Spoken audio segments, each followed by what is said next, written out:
ન્યાય તો મળવો પડે ને. આજ આ કૃત્ય દેવાજ ખવડે કર્યું હોત તો 3 કલાક ન થાત, ગુનો દાખલ થઈ જાત. તો પછી આ કૃત્ય મારા માણસ સાથે બન્યું છે, એને કલાકો વહી ગઈ છે, તો મને ન્યાય કેમ ન મળે? મારા માણસને ન્યાય કેમ ન મળે? આ વાત મારી વ્યવહારની છે તો ગુજરાતની જાહેર જનતા સામે તમે મૂકવા કે વ્યવહાર બાર બોલતો હોય તો નો ડાઉટ એક્સેપ્ટ કરું.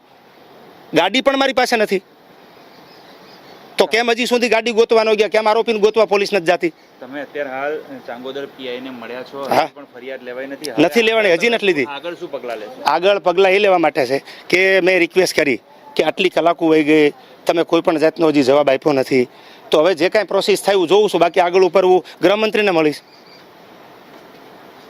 અચ્છા, જે બાબતે તમે ડાયરો કર્યો હતો હા. એ બાબતની રકમ આપને ચૂકવાઈ? બિલકુલ નહીં, કોઈ રકમ નહીં, કોઈ પ્રૂફ પુરાવો આપે એટલે મારે આ બધું બંધ કરી દેવું છે. કોઈ પ્રૂફ પુરાવો નથી કે એમને મને રકમ આપી. જે કલાકાર બોલાવ્યા હતા, જે રકમ એમને દેવાની હતી એ રકમ મેં આપીશ કલાકારને. એના પૈસા એ લોકોએ નથી દીધા. અને એનો હું તમને કદાચ જરૂર પડશે તો હું ઘરેથી નીકળ્યો 7:30, તો મારી સાથે પૈસાનું જબલું છે બ્લેક કલરનું, એ વિડીયો હું કદાચ શક્ય છે તો આપને આપવા માટે તૈયાર છું. 1 રૂપિયો નથી આપ્યો કલાકારને, નહીં મેં નથી લીધો. પછી તો બોલવાવાળા જે કાંઈ બોલે પણ હું આપની સામે મીડિયાના માધ્યમથી સ્પષ્ટ બતાવું છું. કારણ કે એક ખોટું બોલવા માટે મારે 100 વાર ખોટું બોલવું પડે પાછળ, અને મને કોઈ ખોટામાં ઇન્ટરેસ્ટ છે જ નહીં.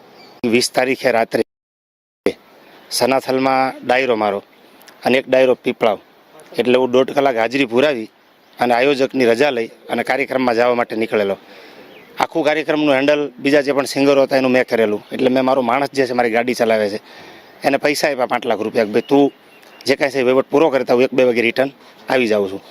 જેવો હું ત્યાંથી રિટર્ન થયો રસ્તામાં એટલે મારા ડ્રાઈવરની ગાડી સ્કોર્પિયો GG8 પાસિંગ 7555 નંબરની, એ આ લોકોએ આયોજકો જે છે એ નામ બધા લખાવેલા છે મારા માણસે, એ લોકોએ ચાવી લઈ લીધી ગાડીની. ગાડી દેવાની નથી, તારા દેવાજભાઈને કે જે થાય એ કરી લે. એટલે એ લોકોનો ફોન આવ્યો મને ડ્રાઈવરનો, આ રીતે છે. મેં કીધું નો પ્રોબ્લેમ, તું શક્ય હોય તો ગાડી લઈને ત્યાંથી નીકળ. એટલે કાંઈક ગાળા આ લોકો બોલ્યા, ન બોલવાના જે કાંઈ લેંગ્વેજ એમને યુઝ કરવાનો હતો એ ખરી.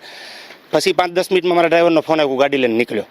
જેવો ગાડી લઈને નીકળ્યો એટલે સનાથલથી રિંગ રોડ જવા માટે 500 મીટરના ડિસ્ટન્સ ઉપર એ લોકોએ 2 ગાડી પાછળ કરી, ઇનોવા અને મહિન્દ્રા થાર.